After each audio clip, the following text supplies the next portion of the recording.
ನಮಸ್ಕಾರ. ಸೋನಿಯಾ ನ್ಯೂಸ್ಗೆ ಸ್ವಾಗತ. ನಾನು ಪ್ರಭಾವತಿ. ಮೊದಲಿಗೆ ಮುಖ್ಯಾಂಶಗಳು. ಸೆಪ್ಟೆಂಬರ್ 22ರಿಂದ ಅಕ್ಟೋಬರ್ 6ರವರೆಗೆ ಕುಂಬರ್ವಾಡ ಭವಾನಿ ಮಂದಿರದಲ್ಲಿ ನವರಾತ್ರಿ ಉತ್ಸವ ಹಮ್ಮಿಕೊಳ್ಳಲಾಗಿದೆ. ಭಕ್ತರು ಹೆಚ್ಚಿನ ಸಂಖ್ಯೆಯಲ್ಲಿ ಬಂದು ದೇವರ ದರ್ಶನ ಪಡೆದು ಪ್ರಸಾದ ಸ್ವೀಕರಿಸಬೇಕೆಂದು ರವಿಕುಮಾರ್ ಅವರು ವಿನಂತಿಸಿದ್ದರು. ಪರಿಶಿಷ್ಟ ಜಾತಿ ಪಟ್ಟಿಯಲ್ಲಿರುವ 101 ಜಾತಿ ಜನಾಂಗದವರು ಧರ್ಮದ ಕಾಲಂನಲ್ಲಿ ಬೌದ್ಧ, ಹಿಂದೂ, ಜಾತಿ ಕಾಲಂನಲ್ಲಿ ಹೊಲಿಯ, ಮಾದಿಗ ಎಂಬ ಇತ್ಯಾದಿ ಜಾತಿಗಳ ಹೆಸರು ಬರೆಸಬೇಕು. ಡಾಕುಳ್ಗಿ. ಮನೆ ಮನೆಗೆ ಅಂಬೇಡ್ಕರ್ ಅಭಿಯಾನ ಪೂರ್ವಭಾವಿ ಸಭೆಯು ಪ್ರವಾಸಿ ಮಂದಿರದಲ್ಲಿ ಮಹೇಶ್ ಗೋರ್ನಾಳ್ಕರ್ ಅವರ ನೇತೃತ್ವದಲ್ಲಿ ಯಶಸ್ವಿಯಾಗಿ ಜರುಗಿತು. ತುಮಕೂರಿನಿಂದ ಸೈಕಲ್ ಮೂಲಕ ಉತ್ತರಾಖಂಡದ ಚಾರ್ಧಾಮ್ ಪಂಚಕೇದಾರ ಯಾತ್ರೆ ಮಾಡಿದ ಯುವಕ. ಧರ್ಮದ ಕಾಲಂನಲ್ಲಿ ಹಿಂದೂ ಎಂದು, ಜಾತಿ ಕಾಲಂನಲ್ಲಿ ಟೋಕ್ರಿ ಕೋಳಿ ಎಂದು ಬರೆಸುವಂತೆ ಟೋಕ್ರಿ ಕೋಳಿ ಸಮಾಜದ ಜಿಲ್ಲಾಧ್ಯಕ್ಷ ಜಗನ್ನಾಥ್ ಜಮದಾರ್ ಕರೆ ನೀಡಿದ್ದರು. ಕರ್ನಾಟಕ ವಿದ್ಯುತ್ ಪ್ರಸರಣ ನಿಗಮ ನೌಕರರ ಪತ್ತಿನ ಸಹಕಾರ ಸಂಘದ 42ನೇ ವಾರ್ಷಿಕ ಮಹಾಸಭೆ. ಸುದ್ದಿಯ ವಿವರಗಳು. ಪ್ರತಿ ವರ್ಷದಂತೆ ಈ ವರ್ಷವೂ ನಗರದ ಕುಂಬರ್ವಾಡ ಶ್ರೀ ಮಾತಾ ಕಾಳಿಕಾದೇವಿ ಭವಾನಿ ಮಂದಿರದಲ್ಲಿ ನವರಾತ್ರಿ ಉತ್ಸವವನ್ನು ಸೆಪ್ಟೆಂಬರ್ 22 ಸೋಮವಾರದಿಂದ ಅಕ್ಟೋಬರ್ 6 ಸೋಮವಾರದವರೆಗೆ ಸಡಗರ ಸಂಭ್ರಮ ಹಾಗೂ ಭಕ್ತಿ ಭಾವದಿಂದ ಆಚರಿಸಲಾಗುತ್ತಿದೆ. ಪ್ರತಿದಿನ ಮುಂಜಾನೆ 7 ಗಂಟೆಯಿಂದ 11 ಗಂಟೆಯವರೆಗೆ ಹಾಗೂ ರಾತ್ರಿ ಪೂಜಾ ಅರ್ಚನಾ ಹಾಗೂ ಆರತಿ ಕಾರ್ಯಕ್ರಮ ನಡೆಯುತ್ತದೆ. ಸದ್ಭಕ್ತರು ಮಾತೆಯ ದರ್ಶನ ಪಡೆಯಬಹುದು. ಸೆಪ್ಟೆಂಬರ್ 27ರಂದು ಶನಿವಾರ ಪುಣ್ಯವತಿ ಬಾಯಿಕೊಂಡಿ ಇವರ ಅಮೃತ ಹಸ್ತದಲ್ಲಿ ಘಟಸ್ಥಾಪನೆ ನಡೆಯಲಿದ್ದು, ಅಕ್ಟೋಬರ್ 1 ಬುಧವಾರ ರಾತ್ರಿ 12 ಗಂಟೆಯವರೆಗೆ ಇವರು ಅನುಷ್ಠಾನ ಕುಳಿತುಕೊಳ್ಳುತ್ತಾರೆ. ಸೆಪ್ಟೆಂಬರ್ 29ರಂದು ಸೋಮವಾರ ರಾಣಿ ಸತ್ಯಮೂರ್ತಿ ನೇತೃತ್ವದಲ್ಲಿ ರಾತ್ರಿ 6 ಗಂಟೆಗೆ ಭರತನಾಟ್ಯ ಕಾರ್ಯಕ್ರಮ ಹಮ್ಮಿಕೊಳ್ಳಲಾಗಿದೆ.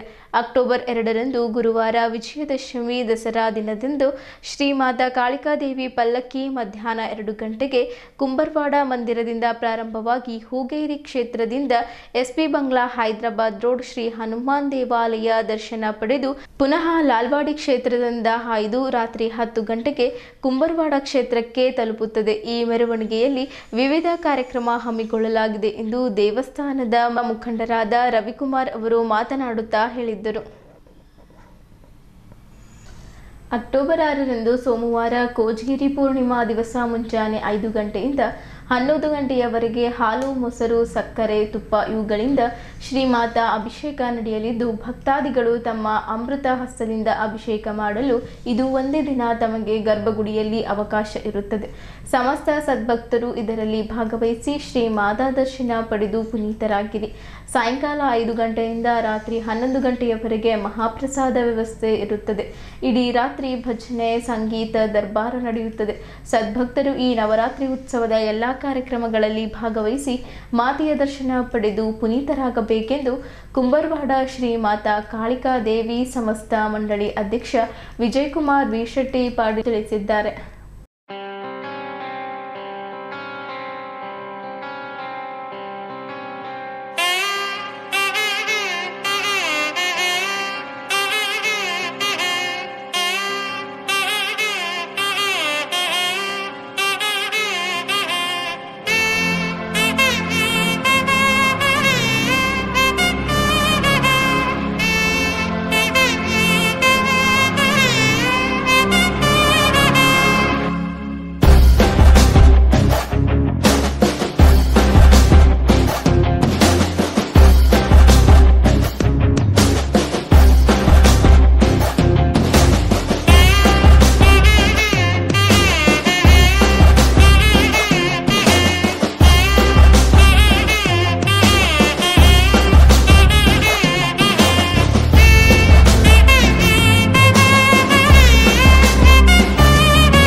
वराहरूपं देववरीष्टं वरस्मितवदनं वज्रदन्तधर रक्षाकवचम्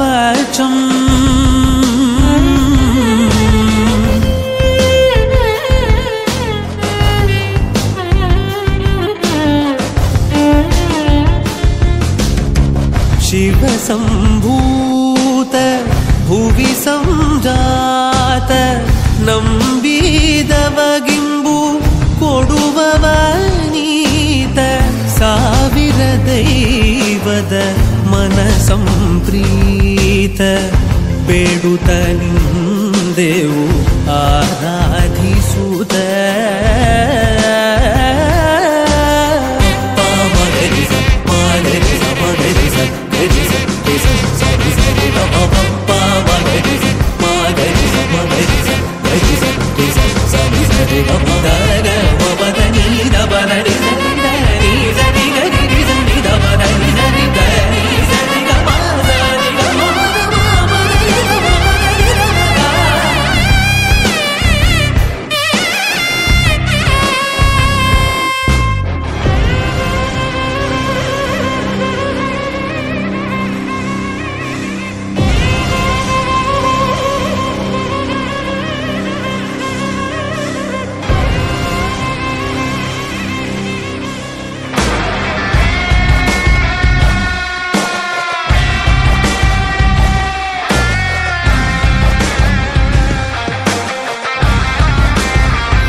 ಎಲ್ಲರಿಗೆ ನವರಾತ್ರಿ ಹಬ್ಬದ ಹಾರ್ದಿಕ ಶುಭಾಶಯಗಳು ಹೇಳುತ್ತಾ, ಇವತ್ತಿನ ದಿವಸ ಪ್ರತಿ ವರ್ಷದಂತೆ ಈ ವರ್ಷವೂ ಕುಂಬಾರವಾಡ ಕ್ಷೇತ್ರದಲ್ಲಿ ನವರಾತ್ರಿ ಉತ್ಸವವನ್ನು ಪ್ರಾರಂಭವಾಗಿದೆ. ಆದ ಕಾರಣ ಭಕ್ತಾದಿಗಳು ಸಾವಿರಾರು ಸಂಖ್ಯೆಯಲ್ಲಿ ಬಂದು ಈ ತಾಯಿ ದರ್ಶನ ಪಡೆದು ಪುಣ್ಯತರಾಗಬೇಕಂತೇಳಿ ತಮ್ಮಲ್ಲಿ ನಮ್ಮ ಈ ಗ್ರಾಮದ ಎಲ್ಲ ಹಿರಿಗಳು ಹಾಗೂ ನಮ್ಮ ಯುವಕರಿಂದ ವತಿಯಿಂದ ಅವರಿಗೆ ಶುಭಾಶಯ ಕೋರ್ತೀನಿ. ಅದೇ ರೀತಿ 27ನೇ ತಾರೀಕು ಅಂದರೆ 5ನೇ ಗಟ್ಟಿ ಕೂಡಿಸ್ತಾರಂತಾರಲ್ಲ, ಆ ತಾರೀಕಿಗೆ ಪುಣ್ಯವತಿ ತಾಯಿ ಒಂದು ಅವರ ಹಸ್ತಾತದಿಂದ ಕೈಯಲ್ಲಿ ಸಸಿ ಹಿಡ್ಕೊಂಡು 5 ದಿವಸ ನೀರು ಹಾಗೂ ಏನೂ ಕುಡಿಯೋದೆ ಒಂದು ತಾಯಿಯ ಶಕ್ತಿ ಅಂತ ತಿಳ್ಕೊಬೇಕು, ಅಥವಾ ತಾಯಿದೇ ಒಂದು ಮಹಿಮಾನ್ ತಿಳ್ಕೊಬೇಕು. ಅದು ಏನದು ಗೊತ್ತಿಲ್ಲ, ಅದು ಇವತ್ತಿಗೂ ಅದು ಪರಂಪರವಾಗಿ ಬರ್ತಾಯಿದೆ. ಲೋಕ ಕಲ್ಯಾಣಕ್ಕಾಗಿ ಎಲ್ಲ ಪೂರ ನಮ್ಮದೇ ಒಳ್ಳೆಯದಾಗಲಿ ಅಂತ ಈ ಕುಂಬಾರವಾಡ ಕ್ಷೇತ್ರದಿಂದ ಇದು ಮಾಡ್ತಾಯಿದ್ದೀನಿ. ಹಾಗೂ ಅದೇ ರೀತಿ 2ನೇ ತಾರೀಕು ಪಾಲಿಕೆ ಮೆರವಣಿಗೆ ಇಲ್ಲಿಂದ ಮಧ್ಯಾಹ್ನ 2 ಗಂಟೆಯಿಂದ ಪ್ರಾರಂಭವಾಗ್ತದೆ. ಹಾಗೆ 6ನೇ ತಾರೀಕು ಮಹಾಪ್ರಸಾದ ಕೂಡ ಇಲ್ಲಿ, ಹುಣ್ಣಿಮೆ ದಿವಸ ಮಹಾಪ್ರಸಾದ ಕೂಡ ಇಲ್ಲಿ ಇರ್ತದೆ. ಇದು ನಮ್ಮ ತಾಯಿ ಆಶೀರ್ವಾದದಿಂದ ಈ ವರ್ಷ ಮಳೆ ಜಾಸ್ತಿನೇ ಆಗ್ಯದ, ಬಟ್ ಮಳೆ ಬೆಳೆ ಚೆನ್ನಾಗಾಗಿದೆ. ಎಲ್ಲರಿಗೂ ಒಳ್ಳೆಯದಾಗಲಿ ಅಂತ ಈ ಒಂದು ದಸರಾ ಮಹೋತ್ಸವದಲ್ಲಿ ಎಲ್ಲರಿಗೆ ಶುಭಾಶಯ ಕೋರ್ತಾ ತಾವೊಂದು 2 ಮಾತು ಮುಗಿಸ್ತೀನಿ. ಸಂವಿಧಾನ ಶಿಲ್ಪಿ ಡಾಕ್ಟರ್ ಬಾಬಾ ಸಾಹೇಬ್ ಅಂಬೇಡ್ಕರ್ ಅವರು ಸ್ಥಾಪಿಸಿದ ಸಂವಿಧಾನದ ಆಧಾರದ ಮೇಲೆ ಮೀಸಲಾತಿ ಅನುಭವಿಸುತ್ತಿರುವ ಪರಿಶಿಷ್ಟ ಜಾತಿ ಪಟ್ಟಿಯಲ್ಲಿರುವ 101 ಜಾತಿ ಜನಾಂಗದವರು ಧರ್ಮದ ಕಾಲಂನಲ್ಲಿ ಬೌದ್ಧ ಎಂದು, ಜಾತಿ ಕಾಲಂನಲ್ಲಿ ಹೊಲಿಯ, ಮಾದಿಗ ಎಂಬ ಇತ್ಯಾದಿ ಜಾತಿಗಳ ಹೆಸರು ಬರೆಸಬೇಕು. ಉಪಜಾತಿಗಳಲ್ಲಿ ಸಹ ಜಾತಿಯಲ್ಲಿರುವಂತೆ ಹೊಲಿಯ, ಛಲವಾದಿ, ಮಾದಿಗ, ಬೋವಿ, ವಡ್ಡರ, ಲಂಬಾಣಿ ಇತ್ಯಾದಿ ಪಂಗಡಗಳನ್ನು ಬರೆಸಬೇಕು. ದಲಿತ ಸಂಘರ್ಷ ಸಮಿತಿಯ ರಾಜ್ಯ ಸಂಘಟನಾ ಸಂಚಾಲಕ ರಮೇಶ್ ಡಾಕುಳುಕ್ಕಿ ಕರೆ ನೀಡಿದ್ದರು. ನಗರದ ಜಿಲ್ಲಾ ಪತ್ರಿಕಾ ಭವನದಲ್ಲಿ ಪತ್ರಿಕಾಗೋಷ್ಠಿ ಉದ್ದೇಶಿಸಿ ಮಾತನಾಡಿರುವ ಅವರು, 22ರಿಂದ ಪ್ರಾರಂಭವಾಗಲಿರುವ ಹಿಂದುಳಿದ ವರ್ಗಗಳ ಆಯೋಗದ ಸಾಮಾಜಿಕ ಶೈಕ್ಷಣಿಕ ಸಮೀಕ್ಷೆಯಲ್ಲಿ ರಾಜ್ಯದ ಎಲ್ಲ ಡಾಕ್ಟರ್ ಬಾಬಾ ಸಾಹೇಬ್ ಅಂಬೇಡ್ಕರ್ ಅವರ ಅನುಯಾಯಿಗಳು ಮತ್ತು ಧರ್ಮ ಬೌದ್ಧ ಎಂದು ದಾಖಲಿಸುವಂತೆ ಜನಜಾಗೃತಿ ಮೂಡಿಸುವ ನಿಟ್ಟಿನಲ್ಲಿ ಕೈಗೊಳ್ಳಬೇಕಾದ ಕಾರ್ಯಯೋಜನೆ ಕುರಿತು ಚರ್ಚೆ ಮಾಡಲು ರಾಜ್ಯದ ಎಲ್ಲ ಬೌದ್ಧ ಸಂಘ ಸಂಸ್ಥೆಗಳ ಪದಾಧಿಕಾರಿಗಳು, ಬೌದ್ಧ ಉಪಾಸಕರು, ಎಲ್ಲ ದಲಿತ ಸಂಘಟನೆಗಳ ನಾಯಕರು ಮತ್ತು ಸಮಸ್ತ ಸಮಾಜದ ಮುಖಂಡರು, ಬಂಧು ಬಾಂಧವರು ಸಭೆಯನ್ನ ದಿನಾಂಕ 13ರಂದು ಬೆಂಗಳೂರು ನಾಗಸೇನಾ ಬುದ್ಧವಿಹಾರದಲ್ಲಿ ಜರುಗಿತು ಎಂದು ಹೇಳಿದ್ದರು. ಸಭೆಯಲ್ಲಿ ರಾಜ್ಯಾದ್ಯಂತ ಎಲ್ಲ ಡಾಕ್ಟರ್ ಬಾಬಾ ಸಾಹೇಬ್ ಅಂಬೇಡ್ಕರ್ ಅವರ ಅನುಯಾಯಿಗಳು ಸೇರಿದ್ದರು. ರಾಜ್ಯಾದ್ಯಂತ ಜನಜಾಗೃತಿ ಮೂಡಿಸಲು ರಾಜ್ಯ ಮಟ್ಟದಲ್ಲಿ ಅಖಿಲ ಕರ್ನಾಟಕ ಬೌದ್ಧ ದಾಖಲಾತಿ ಆಂದೋಲನ ಸಮಿತಿ ರಚಿಸಲಾಯಿತು. ದಿನಾಂಕ 18ರಂದು ಬೆಂಗಳೂರಿನ ಅಂಬೇಡ್ಕರ್ ಭವನದಲ್ಲಿ ಜರುಗಿದ ಕರ್ನಾಟಕ ರಾಜ್ಯ ಬಲಗೈ ಜಾತಿಗಳ ಒಕ್ಕೂಟದ ಸಭೆಯಲ್ಲಿ ಸಹ ಧರ್ಮ, ಬೌದ್ಧ ಮತ್ತು ಜಾತಿ ಹೊಲಿಯ ಛಲವಾದಿ ಎಂದು ದಾಖಲಿಸಲು ನಿರ್ಣಯಿಸಲಾಗಿದೆ ಎಂದು ತಿಳಿಸಿದ್ದರು. ಧರ್ಮ ಕಾಲಂನಲ್ಲಿ ಬೌದ್ಧ ಎಂದು, ಜಾತಿ ಹೊಲೆಯ ಛಲವಾದಿ ಮಾದಿಗೆ ಎಂದು ದಾಖಲಿಸಿದರೆ ದಲಿತರಿಗೆ ಪರಿಶಿಷ್ಟ ಜಾತಿಯ ಮೀಸಲಾತಿ ಸೌಲಭ್ಯಗಳು ರದ್ದಾಗುವುದಿಲ್ಲ. ಈ ಬಗ್ಗೆ ಕೇಂದ್ರ ಸರ್ಕಾರ 1999ರಲ್ಲಿ ಸಂವಿಧಾನಕ್ಕೆ ತಿದ್ದುಪಡಿ ಚಂದು ಪರಿಶಿಷ್ಟ ಜಾತಿಯಿಂದ ಬೌದ್ಧ ಧರ್ಮಕ್ಕೆ ಮತಾಂತರ ಹೊಂದಿದ್ದರೆ ಅವರ ಶೈಕ್ಷಣಿಕ, ಉದ್ಯೋಗ ಮತ್ತು ರಾಜಕೀಯ ಮೀಸಲಾತಿಯಾಗದೆ ಯಥಾವತ್ತಾಗಿಯೇ ಮುಂದುವರಿಯುತ್ತದೆ ಎಂದು ಆದೇಶ ಮಾಡಿದ್ದಾರೆ. ಕೇಂದ್ರ ಸರ್ಕಾರದ ಈ ಆದೇಶಕ್ಕೆ ಪೂರ್ವಕವಾಗಿ ವಿವಿಧ ರಾಜ್ಯ ಸರ್ಕಾರಗಳು ಮರು ಆದೇಶ ಹೊರಡಿಸಿ ಪರಿಶಿಷ್ಟ ಜಾತಿಯ ಬೌದ್ಧರಿಗೆ ಮೀಸಲಾತಿ ಸೌಲಭ್ಯ ನೀಡುತ್ತಾ ಬಂದಿದ್ದಾರೆ. ಅದಕ್ಕಾಗಿ ದಲಿತರು ಗೊಂದಲಕ್ಕೆ ಒಳಗಾಗದೆ ಭಯಬಿಟ್ಟು ತಮ್ಮ ಧರ್ಮ ಬೌದ್ಧ ಎಂಬ ಹೊಲಿಗೆ ಮಾದಿಗ ಎಂದು ಕಡ್ಡಾಯವಾಗಿ ದಾಖಲಿಸಬೇಕೆಂದು ತಿಳಿಸಿದ್ದರು. 14 ಅಕ್ಟೋಬರ್ 1956ರಂದು ಡಾಕ್ಟರ್ ಬಾಬಾ ಸಾಹೇಬ್ ಅವರು ಮಹಾರಾಷ್ಟ್ರದ ನಾಗ್ಪುರದಲ್ಲಿ ಸುಮಾರು 5 ಲಕ್ಷ ಬೌದ್ಧ ಅನುಯಾಯಿಗಳೊಂದಿಗೆ ಬೌದ್ಧ ಧರ್ಮ ಸ್ವೀಕರಿಸಿದರು. ಆ ಸಮಯದಲ್ಲಿ ಅವರು ಹೇಳಿದ್ದೇನೆಂದರೆ, ನಾನು ಹಿಂದೂ ಧರ್ಮದಲ್ಲಿ ಹುಟ್ಟಿದ್ದರೂ ಬೌದ್ಧ ಧರ್ಮಿಯಾಗಿ ಸಾಯಲು ಇಷ್ಟಪಡುತ್ತೇನೆ. ಏಕೆಂದರೆ ಹಿಂದೂ ಧರ್ಮ ಸುಧಾರಿಸಲು ನಾನು ಎಷ್ಟೇ ಪ್ರಯತ್ನಪಟ್ಟರೂ ಅದು ಸುಧಾರಿಸಲು ಸಾಧ್ಯವಾಗಲಿಲ್ಲ.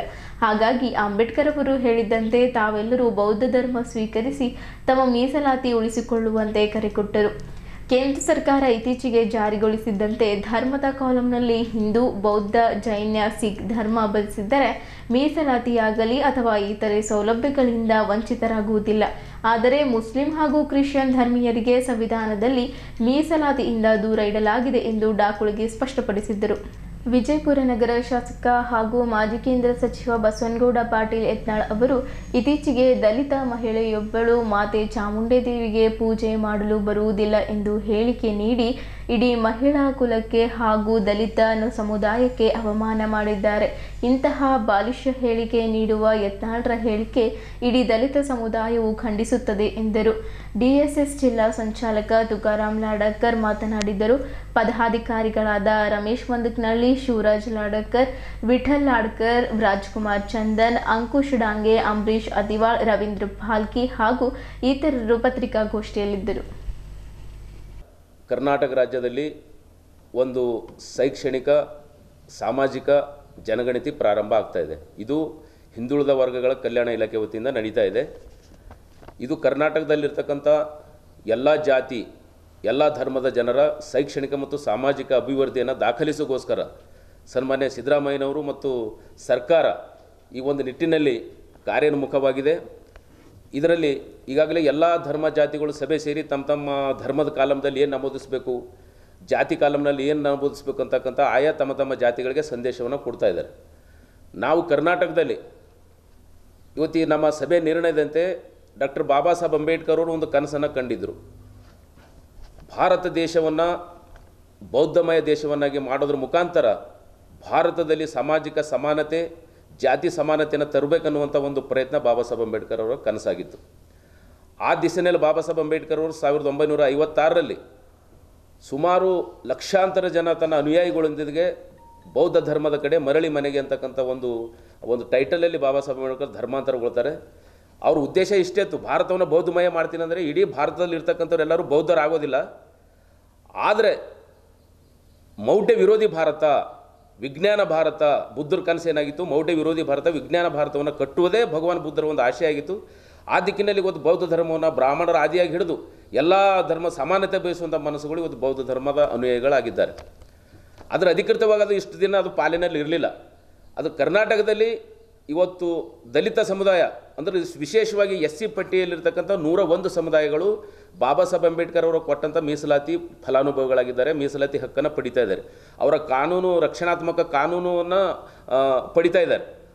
ಉದಾಹರಣೆ ಅಟ್ರಾಸಿಟಿ ಅಂತ ರಕ್ಷಣಾತ್ಮಕ ಕಾನೂನು ಇರ್ಬೋದು. ಆದರೆ ಅವ್ರು ಯಾರು ಕೂಡ ಬಾಬಾ ಸಾಹೇಬ್ ಅಂಬೇಡ್ಕರ್ ಅವರ ಒಂದು ಕಲ್ಪನೆಯ ಬುದ್ಧಿಸಮ್ ಕಡೆಗೆ ಅವ್ರು ಬರ್ತಾ ಇಲ್ಲ. ಅವರಿಗೆಲ್ಲ ಕೂಡ ಕರೆ ಕೊಡ್ತಾ ಇದ್ದೀವಿ. ಇವತ್ತು ಅಂಬೇಡ್ಕರ್ ಕೊಟ್ಟಂಥ ಸೌಲಭ್ಯ ಯಾರಿಗೆ ಬೇಕು, ಅಂಬೇಡ್ಕರ್ ಕೊಟ್ಟಂಥ ಮೀಸಲಾತಿ ಯಾರು ಅನುಭವಿಸ್ತಾ ಇದ್ದೀರಿ, ಆ ಕಾರಣಕ್ಕಾಗಿ ನೀವೆಲ್ಲ ಅಂಬೇಡ್ಕರ್ ಕೊಟ್ಟಂಥ ಧರ್ಮ ಇದು ಬುದ್ಧ ಧರ್ಮ. ಬಾಬಾ ಸಾಹೇಬ್ ಅಂಬೇಡ್ಕರ್ ಹಿಂದೂ ಧರ್ಮದಲ್ಲಿದ್ದೇ ಅನೇಕ ಸುಧಾರಣೆ ಮಾಡೋಕ್ಕೆ ನೋಡಿದ್ರು. ಆದರೆ ಯಾವ ಸುಧಾರಣೆ ಕೈಗೂಡದಿದ್ದ ಕಾರಣಕ್ಕಾಗಿ ನಾವು ಹುಟ್ಟೋದು ನನ್ನ ಕೈಯಲ್ಲಿ ಇರಲಿಲ್ಲ, ನಾವು ಹಿಂದೂ ಆಗಿ ಹುಟ್ಟಿದೆ, ಅದ್ರ ಸಾಯೋದು ನನ್ನ ಕೈಯಲ್ಲಿದೆ, ನಾನು ಸಮಾನತೆ ಬಯಸುವಂಥ ಧರ್ಮವನ್ನು ನಾನು ಸ್ವೀಕಾರ ಮಾಡಿ ಸಾಯ್ತೀನಿ ಅಂತಕ್ಕಂಥ ಕರೆ ಕೊಟ್ಟರು. ಹಾಗಾಗಿ ನಾವೆಲ್ಲ ಕರ್ನಾಟಕದಲ್ಲಿರ್ತಕ್ಕಂಥ ಅಂಬೇಡ್ಕರ್ ಅನುಯಾಯಿಗಳು ಧರ್ಮದ ಕಾಲಂ ಏನು 8 ಇದೆ, ಅದರಲ್ಲಿ ಬೌದ್ಧ ಅಂತ ಬರೆಸಿ ಕಾಲಂ 6ರಲ್ಲಿ ಜಾತಿ 9 ಸರ್ ಕಾಲಂ 9ರಲ್ಲಿ ಪರಿಶಿಷ್ಟ ಜಾತಿ ಹೊಲೆಯ, ಪರಿಶಿಷ್ಟ ಜಾತಿ ಮಾದಿಗ, ಪರಿಶಿಷ್ಟ ಜಾತಿ ಇತರೆ ಏನು ಭೀ ಅವೆಲ್ಲ ಬರೆಸಿ ಕಾಲಂ 10ರಲ್ಲಿ ಉಪಜಾತಿ ಏನಿದೆ, ಹೊಲೆ ಇದ್ರೆ ಹೊಲೆಯ, ಮಾದಿಗ ಇದ್ರೆ ಮಾದಿಗ. ಯಾಕಂದರೆ ಎಲ್ಲರೂ ಇವರು ಅಂಬೇಡ್ಕರ್ ಅನುಯಾಯಿಗಳು. ಇವತ್ತು ಅನೇಕ ಜನ ಹೊಲೆಯರಲ್ಲಿ ಮಾದಿಗರಲ್ಲಿ ಕ್ರಿಶ್ಚಿಯನ್ ಕೂಡ ಆಗಿದ್ದಾರೆ. ಆದರೆ ಈ ಸರಿ ಅಂಥವರೆಲ್ಲ ಬಿಟ್ಟು ಮೀಸಲಾತಿ ಫಲಾನುಭವಿ ಬಯಸುವಂಥವ್ರು, ಅಂಬೇಡ್ಕರ್ ಕೊಟ್ಟಂಥ ಮೀಸಲಾತಿ ಬೇಕಂತಕ್ಕಂಥವ್ರು ನೀವು ನಿರ್ಭಯವಾಗಿ ಬೌದ್ಧ ಧರ್ಮ ಅಂತ ಬರೆಸಿ ಯಾವುದೇ SC/ST ನಿಮಗೆ ಸವಲತ್ತುಗಳು ಮಾಯಗದಲ್ಲಿ ಕೆಲವರು ಹೇಳ್ತಾ ಇದ್ದಾರೆ, ಬೌದ್ಧ ಧರ್ಮ ಅಂತ ಬರೆದ ತಕ್ಷಣ SC/ST ಸೌಲಭ್ಯ ಹೋಗುತ್ತೆ ಅಂತ. ಅದು ಹೋಗೋದಿಲ್ಲ. ಸರ್ಕಾರದ ಒಂದು ಆದೇಶ ಇದೆ 2013ರಲ್ಲಿ ಕೇಂದ್ರ ಸರ್ಕಾರ ಮತ್ತು ರಾಜ್ಯ ಸರ್ಕಾರ ಎಲ್ಲ ಕೂಡ ಆದೇಶ ಮಾಡಿದೆ. ಯಾಕಂದರೆ ಹಿಂದೂ, ಬೌದ್ಧ ಮತ್ತು ಸಿಖ್ ಈ 3 ಧರ್ಮದಲ್ಲಿ ಇರೋರಿಗೆ ಮಾತ್ರ SC ಸೌಲಭ್ಯ ಸಿಗ್ತದೆ. ಉಳಿದು ಕ್ರಿಶ್ಚಿಯನ್ ಆಗಲಿ ಇಸ್ಲಾಂ ಧರ್ಮದಲ್ಲಿರ್ತಕ್ಕಂಥ ದಲಿತರಿಗೆ ಯಾವುದೇ ಸೌಲಭ್ಯ ಸಿಗಲಂತ ಸಂವಿಧಾನದ ಸ್ಪಷ್ಟ ಆದೇಶ ಇದೆ. ಹಾಗಾಗಿ ಎಲ್ಲ ಈ ಜನಗಣತಿಗೆ ಬಂದಾಗ ಬೀದರ್ ಜಿಲ್ಲೆಯಲ್ಲಿ ಪ್ರತಿ ಮನೆಗೆ ತಮ್ಮ ಧರ್ಮದ ಕಾಲಂನಲ್ಲಿ ಬೌದ್ಧ ಅಂತ ಬರೆಸಿ, ಜಾತಿ ಕಾಲಂನಲ್ಲಿ SC ಹೊಲೆಯ ಮಾದಿಗ ಇತರೆ ಇತ್ಯಾದಿ ಬರೆಸಿ, ಉಪಜಾತಿ ಕಾಲಂನಲ್ಲಿ ಹೊಲೆಯ ಮಾದಿಗ ಅಂತ ಬರೆಸಿ ತಮ್ಮ ಒಂದು ಹೋರಾಟ, ಈ ಜನಜಾಗೃತಿ ಹೋರಾಟಕ್ಕೆ ಕೈ ಜೋಡಿಸಬೇಕು. ಇದು ಯಾವುದೇ ಮೀಸಲಾತಿಗೆ ಆತಂಕ ಬರೋದಿಲ್ಲ ಮತ್ತು ಯಾವುದೇ ಅಪಪ್ರಚಾರ ಮಾಡಿದ್ರೆ ಅದಕ್ಕೆ ಕಿವಿ ಕೊಡದೇನೆ ಇದು ಬಾಬಾ ಸಾಹೇಬ್ರ ಅನುಯಾಯಿಗಳು ಇದನ್ನು ಕೂಡಲೇ ಪಾಲಿಸ್ಬೇಕಂತೇಳಿ ಈ ಸಂದರ್ಭದಲ್ಲಿ ತಮ್ಮ ಮಾಧ್ಯಮದ ಮೂಲಕ ಜಿಲ್ಲೆ ಜನತೆಗೆ ನಾನು ಮನವಿಯನ್ನು ಮಾಡ್ಕೊಳ್ತಾ, ಬಿಜಾಪುರದ ಶಾಸಕರಾಗಿರ್ತಕ್ಕಂಥ ಯತ್ನಾಳ್ ಅವರು ಏನು ದಲಿತ ಮಹಿಳೆಯರ ಬಗ್ಗೆ ಅಪಮಾನಕರವಾದಂಥ ಹೇಳಿಕೆ ಕೊಟ್ಟಿದ್ದಾರೆ, ಅವರ ಒಂದು ವಿಕೃತ ಮನಸ್ಸಿನ ಸ್ವರೂಪ ಆಗಿದೆ ಅದು. 12ನೇ ಶತಮಾನದಲ್ಲಿ ಬಸವಣ್ಣನವರು ಈ ನಾಡಿಗೆ ಸಮಾನತೆಯನ್ನು ಕೊಟ್ಟಂಥವ್ರು, ಹೆಣ್ಣು ಮಕ್ಕಳಿಗೆ ಅನುಭವ ಮಟ್ಟದಲ್ಲಿ ಸಮಾನ ಅವಕಾಶಗಳು ನೀಡಿ ಶರಣನ್ನು ಮಾಡಿ ಅವರಿಗೆ ಸಮಾನತೆಯನ್ನು ಕೊಟ್ಟಿರ್ತಕ್ಕಂಥ ನಾಡಿದು. ಇಂಥ ಆ ಧರ್ಮ, ಆ ಜಾತಿನಲ್ಲಿ ಹುಟ್ಟಿರ್ತಕ್ಕಂಥ ಆ ಒಬ್ಬ ರಾಜಕಾರಣಿ ದಲಿತ ಮಹಿಳೆಯನ್ನು ಕೂಡ ಆ ಚಾಮುಂಡಿ ದೇವಿಗೆ ಪೂಜೆ ಮಾಡೋಕ್ಕೆ ಅರ್ಹರಲ್ಲ ಅಂತಕ್ಕಂಥ ಹೇಳಿಕೆ ಕೊಡೋದ್ರ ಮೂಲಕ ಕೇವಲ ಇದು ದಲಿತ ಮಹಿಳೆಲ್ಲ ಇಡೀ ಮಹಿಳೆ ಕುಲಕ್ಕೆ ಅವಮಾನ ಮಾಡಿರ್ತಕ್ಕಂಥದ್ದು, ಸಂವಿಧಾನ ವಿರೋಧಿ ಹೇಳಿಕೆ ಆಗಿರ್ತಕ್ಕಂಥದ್ದು. ಕೂಡಲೇ ಇವ್ರ ಮೇಲೆ ಕಾನೂನು ಕ್ರಮ ಆಗಬೇಕು. ಮುಂದೆ ಈ ರೀತಿ ಬಾಯಿ ಚಪ್ಪಲಕ್ಕಾಗಿ ಹೇಳ್ತಕ್ಕಂಥ ಮಾತಾ ಯತ್ನಾಳ್ ಬಿಡಬೇಕು. ಯಾಕಂದ್ರೆ ನಾನು ಮುಖ್ಯಮಂತ್ರಿ ಆಗ್ತೀನಿ, ರಾಜಕೀಯ ಪಕ್ಷ ಕಟ್ತೀನಿ ಹೇಳ್ತಕ್ಕಂಥ ನೈತಿಕತೆ ಈ ರೀತಿ ಒಂದು ಸಮಾಜಕ್ಕೆ ಅವಮಾನ ಮಾಡೋದ್ರ ಮುಖಾಂತರ ನಿಮ್ಗೆ ಎಲ್ಲಿ ಬರುತ್ತೆ? ಇವತ್ತು ಯಾವ ಶತಮಾನದಲ್ಲೇ ಇದ್ದೀವಿ ನಾವು? ದೇಶಕ್ಕೆ ಸ್ವಾತಂತ್ರ್ಯಗೊಂಡು 75 ವರ್ಷ 78 ವರ್ಷ ಕಳೀತಾ ಇದೆ. ಇನ್ನೂ ಕೂಡ ಆ ರೀತಿ ಹೇಳಿಕೆ ಕೊಡೋದ್ರ ಮುಖಾಂತರ ನೀವು ಇಡೀ ನಿಮಗೆ ಅವಮಾನ ಅಲ್ಲ, ಇಡೀ ಬಸವಣ್ಣಗೆ ಮತ್ತು ಸಮಾಜಕ್ಕೆ ಅವಮಾನ ಮಾಡ್ತಕ್ಕಂಥ ಕೆಲಸ ಮಾಡ್ತಾಯಿದ್ದೀರಿ. ಇದು ಖಂಡನೀಯ. ಹೇಳಿಕೆಯನ್ನು ಕೂಡಲೇ ಹಿಂಪಡೆದು ಇಡೀ ದಲಿತ ಮಹಿಳೆ ಅಲ್ಲ, ಮಹಿಳಾ ಕುಲಕ್ಕೆ ಆಗಿರ್ತಕ್ಕಂಥ ಅವಮಾನಕ್ಕೆ ಕ್ಷಮೆ ಕೇಳಬೇಕಂತೇಳಿ ಈ ಸಂದರ್ಭದಲ್ಲಿ ನಾನು ಒತ್ತಾಯ ಮಾಡ್ತೀನಿ. ಜಾತಿ ಜನಗಣತಿ ನಡೆಯುವಂಥ ಈ ಜಾತಿ ಜನಗಣತಿಯಲ್ಲಿ ಕುಲಂಕಷವಾಗಿ ಕಲಂನಲ್ಲಿ, ಧರ್ಮದ ಕಲಂನಲ್ಲಿ ಬೌದ್ಧ ಅಂತ ಬರೆಸಬೇಕು. ಅದರಿಂದ ಇವತ್ತಿನ ಈ ದಿನ ದಲಿತ ಸಂಘಟನೆಗಳ ಒಕ್ಕೂಟದಿಂದ ಸಭೆ ಕರೆಯಲಾಗಿದೆ. ಜಾತಿ ಕಾಲಂನಲ್ಲಿ ಜಾತಿ ಮತ್ತು ಉಪಜಾತಿ ತಮ್ಮ ಜಾತಿಗಳನ್ನು ಬರೆಸಿ ಧರ್ಮದ ಕಾಲಂನಲ್ಲಿ ಬೌದ್ಧ ಅಂತ ಬರೆಸ್ಬೇಕಂತ ಹೇಳಿ ನಾನು ಕೇಳ್ಕೊಳ್ತಾ, ಇದು ಬರೆಸೋದ್ರಿಂದ ಯಾವುದೇ ಗೊಂದಲಗಳಿಲ್ಲ, ಯಾವುದೇ ನಮ್ಮ ಸವಲತ್ತುಗಳು ಹೋಗೋದಿಲ್ಲ. ಆದುದರಿಂದ ಗಟ್ಟಿತನದಿಂದ ವಿಚಾರವಾದಿಗಳು, ಬುದ್ಧಿಜೀವಿಗಳು ಬೆಂಗಳೂರಿನಲ್ಲಿ ಡಾಕ್ಟರ್ ಬಾಬಾ ಸಾಹೇಬ್ ಅಂಬೇಡ್ಕರ್ ಅವರು 1935ರ ಒಂದು ಸಮ್ಮೇಳನದಲ್ಲಿ ಹೇಳಿದರು, ನಾನು ಹಿಂದೂ ಆಗಿ ಹುಟ್ಟಿದ್ದೀನಿ, ಹಿಂದೂ ಆಗಿ ಸಾಯಲಾರೆ ಅಂತ. ಅದೇ ರೀತಿಯಾಗಿ ಡಾಕ್ಟರ್ ಬಾಬಾ ಸಾಹೇಬ್ ಅಂಬೇಡ್ಕರ್ ಅವರು 1956 ಅಕ್ಟೋಬರ್ 14ರಂದು ನಾಗ್ಪುರದಲ್ಲಿ ಬೌದ್ಧ ಧರ್ಮ ಸ್ವೀಕಾರ ಮಾಡಿ ಬೌದ್ಧ ಧರ್ಮವನ್ನು ಆಚರಣೆಗೆ ಬಂತು. ಆದುದರಿಂದ ಕೆಲವು ಕಾರಣಾಂತರದಿಂದ ಕೇಂದ್ರ ಸರ್ಕಾರ ಆಗಲಿ ರಾಜ್ಯ ಸರ್ಕಾರ ಆಗಲಿ ಸ್ವಲ್ಪ ಕಾರಣಾಂತರದಿಂದ ಹಿಂದೆ ಬಿದ್ದು ಇವಾಗ 1990ರ ನ್ಯಾಯಾಧೀಶರ ವತಿಯಿಂದ ಕೇಂದ್ರ ಸರ್ಕಾರ ರಾಜ್ಯ ಸರ್ಕಾರದ ಆದೇಶದ ಮೇರೆಗೆ ಈ ಜನಗಣತಿ ನಡೀತಾ ಇದೆ. ಆದುದರಿಂದ ಧರ್ಮದ ಕಾಲಂನಲ್ಲಿ ಬೌದ್ಧ ಅಂತ ಬರೆಸಿಕೊಳ್ಳಿ, ಯಾವುದೇ ಗೊಂದಲ ಬೇಡ ಅಂತ ಹೇಳ್ತಾ, ಸಂವಿಧಾನದ ಶಿಲ್ಪಿ, ಪ್ರಜಾಪ್ರಭುತ್ವದ ಪಿತಾಮಹ, ವಿಶ್ವಜ್ಞಾನಿ ಡಾಕ್ಟರ್ ಬಾಬಾ ಸಾಹೇಬ್ ಅಂಬೇಡ್ಕರ್ ಅವರ ಸಂದೇಶವನ್ನು ಪ್ರತಿಯೊಬ್ಬ ಅನುಯಾಯಿ ಮತ್ತು ಅಭಿಮಾನಿಗೆ ತಲುಪಿಸಲು ಬೀದರ್ ಜಿಲ್ಲೆಯಲ್ಲಿ ಮನೆ ಮನೆಗೆ ಅಂಬೇಡ್ಕರ್ ಅಭಿಯಾನ ಕೈಗೆತ್ತಿಕೊಳ್ಳಲಾಗಿದೆ. ಅಂಬೇಡ್ಕರ್ ಅವರು ಧಾರ್ಮಿಕ, ರಾಜಕೀಯ, ಸಾಮಾಜಿಕ, ಶೈಕ್ಷಣಿಕ, ಆರ್ಥಿಕ, ಸಾಂಸ್ಕೃತಿಕ ಮತ್ತು ವೈಜ್ಞಾನಿಕವಾಗಿ ನೀಡಿದ ಮಾರ್ಗದರ್ಶನವನ್ನು ಜನತೆಗೆ ತಲುಪಿಸುವ ಮೂಲಕ ಸ್ವಾಭಿಮಾನಿ ಬದುಕು ರೂಪಿಸಲು ಈ ಅಭಿಯಾನ ಉದ್ದೇಶಿಸಿದೆ. ಬೀದರ್ ಪ್ರವಾಸಿ ಮಂದಿರದಲ್ಲಿ ಅಭಿಯಾನದ ಪೂರ್ವಭಾವಿ ಸಭೆ ನಡೆಯಿತು. ಡಾಕ್ಟರ್ ಅಂಬೇಡ್ಕರ್ ಅವರ ಅನುಯಾಯಿಗಳು ಮತ್ತು ಅಭಿಮಾನಿಗಳು ಹೆಚ್ಚಿನ ಸಂಖ್ಯೆಯಲ್ಲಿ ಪಾಲ್ಗೊಂಡಿದ್ದರು, ಸಲಹೆ ಸೂಚನೆ ನೀಡಿದ್ದರು.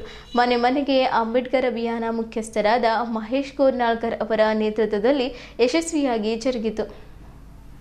ಅದಕ್ಕೆ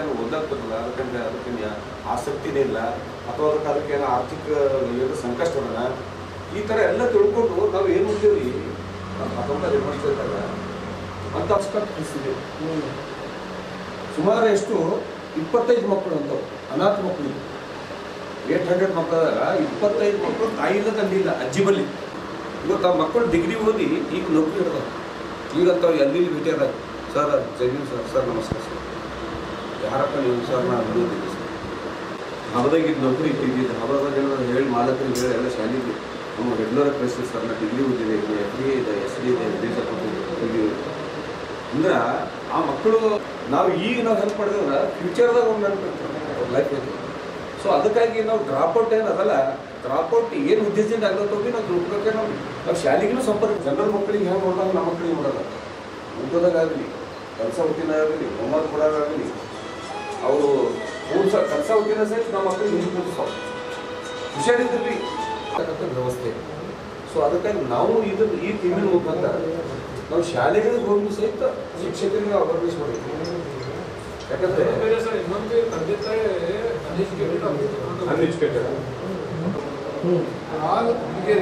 ಡಿಗ್ರಿ ಓದ್ತಾರೆ, BA ಓದಿ, BCom ಓದಿ, ಇಂಜಿನಿಯರಿಂಗ್ ಮಾಡಿ, ಮೆಡಿಕಲ್ ಮಾಡಿ 35,000 ರೂಪಾಯಿ ಎವ್ರಿ ಇಯರ್ 20,000 ರೂಪಾಯಿ ಪ್ರತಿ ವರ್ಷ ಕೊಡ್ತಾರೆ, ಖರ್ಚು ಮಾಡ್ತಾರೆ. ಆದ್ರೆ ಸರ್ಕಾರ ಶಾಲೆಗೆ ನಮ್ಮ ಮಕ್ಕಳು ಕಲಿಲತ್ತಾವಿಲ್ಲ ಅಂತೇಳಿ ನಾವು ಪೇರೆಂಟ್ಸ್ ಬಿ ಕೇಳಂಗಿಲ್ಲ. ನಮ್ಮ ಕಮ್ಯುನಿಟಿ ಮೊದಲು ನಾವು ಒಗ್ಗಟ್ಟಾಗಬೇಕ್ರಿ. ಇದ್ರಾಗ ಅಂಬೇಡ್ಕರ್ ಅಂತೇಳಿ ಕೇವಲ ಮಹೇಶ್ವರ ಒಬ್ಬರದೇ ಅಲ್ಲ, ಚಲವಸರದ ಒಬ್ಬರದೇ ಅಲ್ಲ, ನಂದು ಒಬ್ಬರದೇ ಅಲ್ಲ. ಅಂಬೇಡ್ಕರ್ ಇಡೀ ಸಮಾಜದ ಆಸ್ತಿ, ಇಡೀ ಭಾರತ ದೇಶ, ಇಡೀ ವಿಶ್ವದ ಆಸ್ತಿ. ಸೊ ನಾವು ಇವತ್ತಿನ ತನಕನೂ ನಾವು ಇನ್ನ ಜಾತಿನಿಂದನೇ ಬಹಳಷ್ಟು ಅನುಭವಿಸ್ಲತ್ತಿದ್ದೆವು. ಬಟ್ ಯಾರು ಮುಕ್ತವಾಗಿ ಹೇಳ್ಕೊತಾ ಇಲ್ಲ. ಕೆಲವೊಂದು ಹಳ್ಳಿಗಳಲ್ಲಿ ನಾನು ವಿಸಿಟ್ ಮಾಡ್ತಿದ್ದೀನಲ್ಲ, ಸ್ಕೂಲ್ಗಳಾಗಲಿ, ಪಂಚಾಯತ್ಗಳಾಗಲಿ, ನಮ್ಗೆ ಯಾವ ಥರ ಟ್ರೀಟ್ ಮಾಡ್ತಾರೆ ಅಂಬದು ನನಗೆ ಗೊತ್ತದ.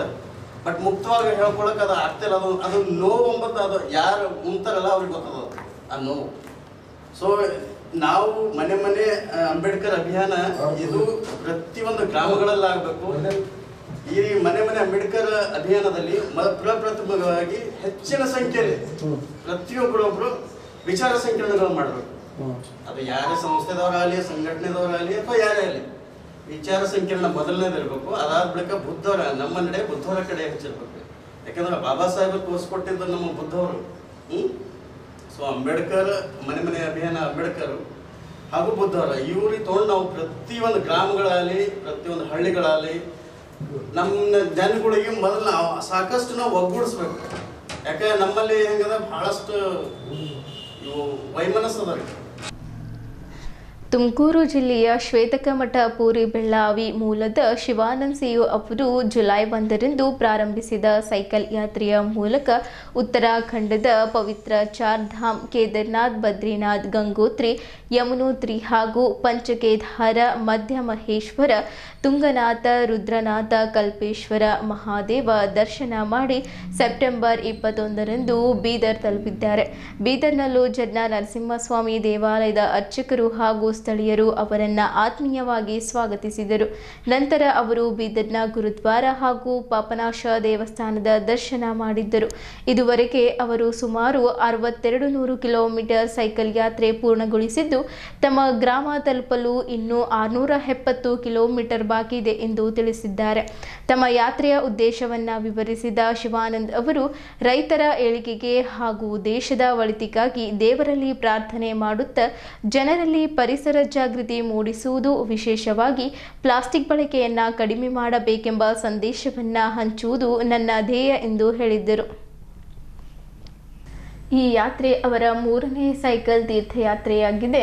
2023ರಲ್ಲಿ ಅವರು ಅಯೋಧ್ಯೆ, ಹರಿದ್ವಾರ, ಹಿಮಾಚಲ ಪ್ರದೇಶ ತಲುಪಿದ್ದರು.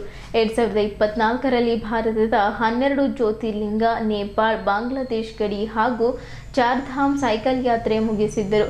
ಇದುವರೆಗೆ ಒಟ್ಟು 34,200 ಕಿಲೋಮೀಟರ್ ಸೈಕಲ್ ಮೂಲಕ ಧಾರ್ಮಿಕ ಯಾತ್ರೆಗಳನ್ನು ನಡೆಸುವುದಾಗಿ ಅವರು ತಿಳಿಸಿದ್ದಾರೆ. ಎಲ್ಲಿ ಏನೋ ಪ್ರಾಬ್ಲಮ್ ಆಗಿಲ್ಲ? ಇಲ್ಲ ಸರ್, ಏನಿಲ್ಲ. ಅವರು ಗೋಪಿ ಸರಿಗೆ ಫೋನ್ ಮಾಡಿದ್ದೆ. ಅವರು ಈ ಸಲ ಪ್ರೆಸ್ಸಲ್ಲಿಲ್ಲ ಅಂತ ಅಂತಿದ್ರು.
ತುಮಕೂರಿಂದ ಕೇದಾರ್ನಾಥ್, ಬದ್ರಿನಾಥ್ ಮತ್ತು ಉತ್ತರಾಖಂಡಲ್ಲಿರೋ ಚಾರ್ಧಾಮ್, ಪಂಚಕೇದಾರ್ ಕಂಪ್ಲೀಟ್ ಮಾಡ್ಕೊಂಡು ಈಗ ಬೀದರ್ ಬಂದಿದ್ದೀನಿ. ಬೀದರಲ್ಲಿ ಜರ್ನಾ ನರಸಿಂಹಸ್ವಾಮಿ ಟೆಂಪಲ್ಲು, ಪಾಪನಾಶ ಮತ್ತು ಗುರುದ್ವಾರ ಕಂಪ್ಲೀಟ್ ಆಯಿತು. ನನ್ನ ಒಂದು ಉದ್ದೇಶ ಬಂದು ರೈತರ ಏಳಿಗಾಗಿ, ದೇಶದ ಒಳಿತಿಗಾಗಿ ದೇವರಲ್ಲಿ ಪ್ರಾರ್ಥನೆ ಮಾಡುತ್ತಾ ಪರಿಸರದ ಬಗ್ಗೆ ಒಂದು ಅರಿವನ್ನು ಮೂಡಿಸುತ್ತಾ ಪ್ಲಾಸ್ಟಿಕ್ ಬಳಕೆಯನ್ನು ಆದಷ್ಟು ಕಮ್ಮಿ ಮಾಡಿ ಅಂತ ಕೇಳ್ಕೊತೀನಿ. ತುಮಕೂರಿಂದ ಹೊರಟು ನಾನು 2 ತಿಂಗಳು 22 ದಿನ ಆಗಿದೆ ಇದುವರೆಗೂ. ಮತ್ತು ಕೇದಾರ್ನಾಥ್, ಬದ್ರಿನಾಥ್, ಗಂಗೋತ್ರಿ, ಯಮುನೋತ್ರಿ ಮತ್ತು ಪಂಚಕೇದಾರ್ನ ನನ್ನ ಸೈಕಲ್ನಲ್ಲಿ ಟ್ರಾವೆಲ್ ಮಾಡ್ತಾ ಬಂದಿದ್ದೀನಿ. ಇದರ ಒಂದು ಸೈಕಲ್ನಲ್ಲೇ ಟ್ರಾವೆಲ್ ಮಾಡೋ ಒಂದು ಉದ್ದೇಶ ಏನಪ್ಪ ಅಂದರೆ, ಒಂದು ಪರಿಸರ ಮಾಲಿನ್ಯ ಆಗಿರ್ಬೋದು, ಬಾಡಿಗೆ ಎನರ್ಜಿ ಒಂದು ಇದಿರುತ್ತೆ. ಹಾಗಾಗಿ ನಾನು ಸೈಕಲ್ನಲ್ಲೇ ಟ್ರಾವೆಲ್ ಮಾಡ್ತಾಯಿದ್ದೀನಿ. 3 ವರ್ಷದಿಂದ ನಾನು ಸೈಕಲ್ ಪ್ರವಾಸ ಮಾಡ್ತಾಯಿದ್ದೀನಿ. ಇದುವರೆಗೂ ಟೋಟಲಾಗಿ ನನ್ನ ಒಂದು ಜರ್ನಿ 32,000 ಕಿಲೋಮೀಟ್ರ್ ಕಂಪ್ಲೀಟ್ ಆಗಿದೆ. ಈ ವರ್ಷ ಬಂದು 5,600 ಕಿಲೋಮೀಟ್ರ್ ಕಂಪ್ಲೀಟ್ ಆಗಿದೆ. ಹೋದ ವರ್ಷ 15,000 ಕಿಲೋಮೀಟ್ರು. ಮತ್ತು ಫಸ್ಟ್ ಟೈಮು ಅಯೋಧ್ಯೆಯಿಂದ ಹಿಮಾಚಲ್ವರೆಗೂ ಟ್ರಾವೆಲ್ ಮಾಡಿದ್ದೆ. ಆ ಒಂದು ಜರ್ನಿ ಬಂದು 6,000 ಕಿಲೋಮೀಟ್ರ್ ಕಂಪ್ಲೀಟ್ ಆಯಿತು.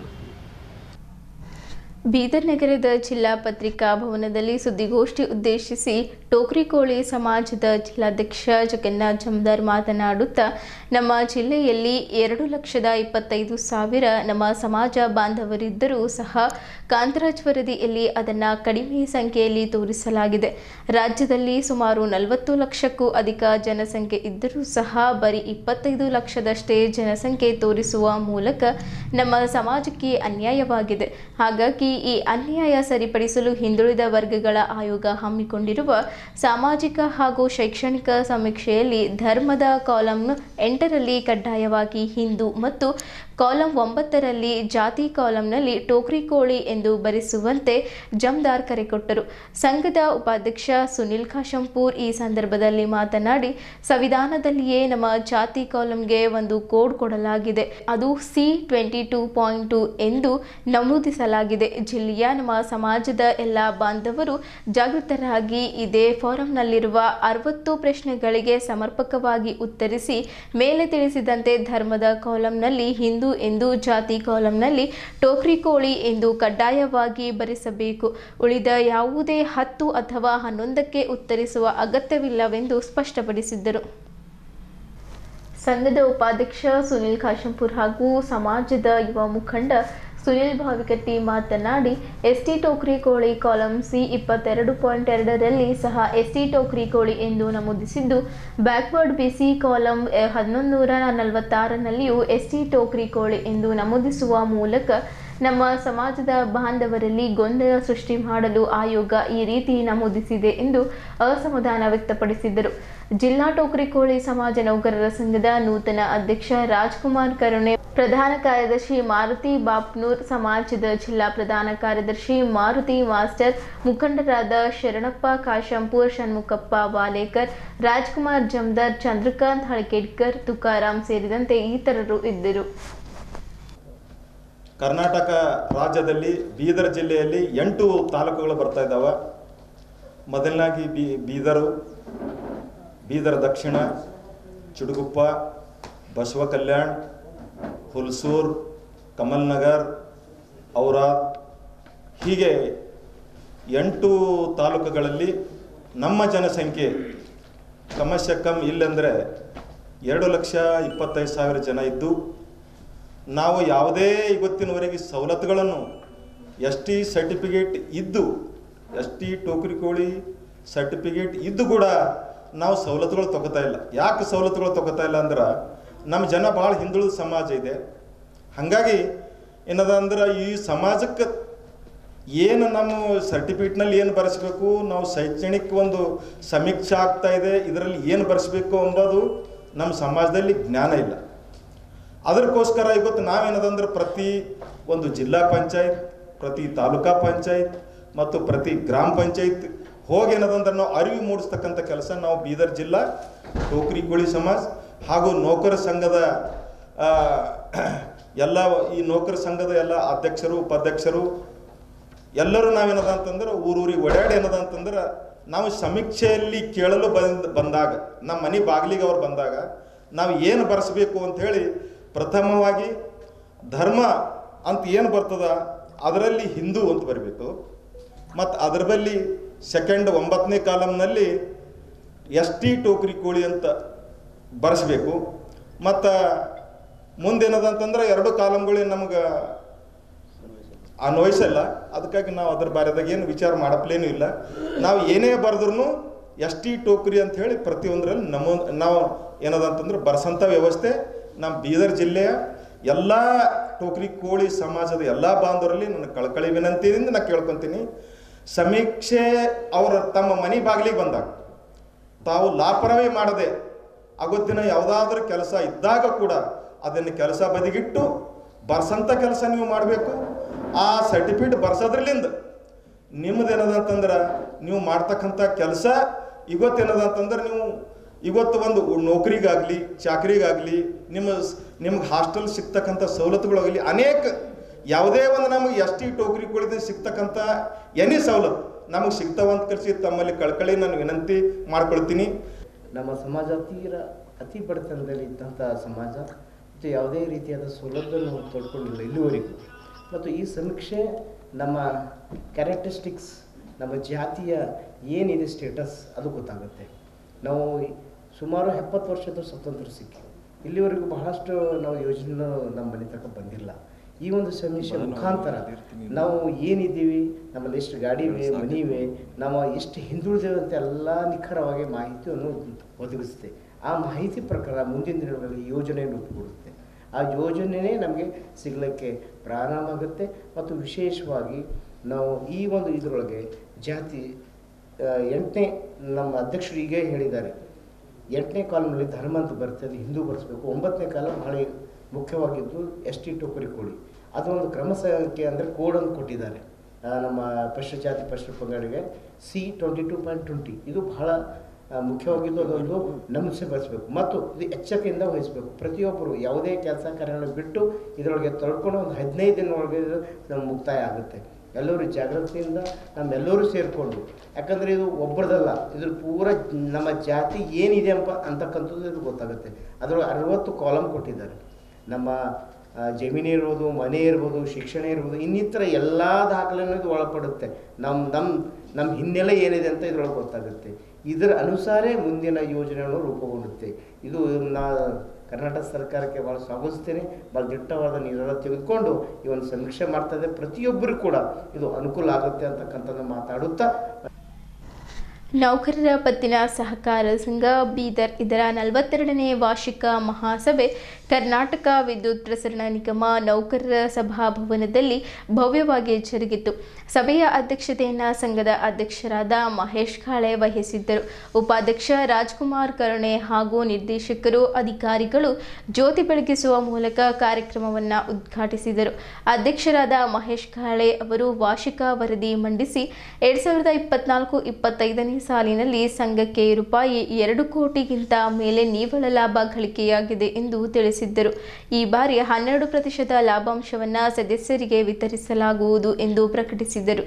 ಸಭೆಯಲ್ಲಿ ವರದಿ ಕುರಿತು ಸದಸ್ಯರು ಚರ್ಚೆ ನಡೆಸಿ ಏಕಮತದಿಂದ ಅನುಮೋದಿಸಿದರು. ಕಾರ್ಯಕ್ರಮದಲ್ಲಿ ಭರತ್ ಭೂಷಣ್, ವೀರಣ್ಣ ಮುದ್ನಾಳ್, ಬಸವರಾಜ್ ಜೈನ, ಪೂರೆ, ಪರಮೇಶ್, ಶಂಕರಪ್ಪ ಪಸರಗಿ, ಕವಿರಾಜ್, ರಾಜ್ಕುಮಾರ್ ರಟ್ಕಲೆ, ಪುಂಡಲಿಕ್ ಗೋಖಲೆ, ಶ್ರೀಮಂತ್ ಮಲ್ಲಿಕಾರ್ಜುನ್ ಕಟ್ಗಿ, ಅಖಿಲ್ ಬಾದ್ಶಾ, ಶ್ರೀಮತಿ ಆಲಿಶಾ ಕುಮಾರಿ, ಶ್ರೀಮತಿ ನಾಗಮಣಿ ಸೇರಿದಂತೆ ಸಂಘದ ನಿರ್ದೇಶಕರು, ಪದಾಧಿಕಾರಿಗಳು ಹಾಗೂ ಅನೇಕ ಸದಸ್ಯರು ಭಾಗವಹಿಸಿ ಮಹಾಸಭೆಯನ್ನು ಯಶಸ್ವಿಗೊಳಿಸಿದರು.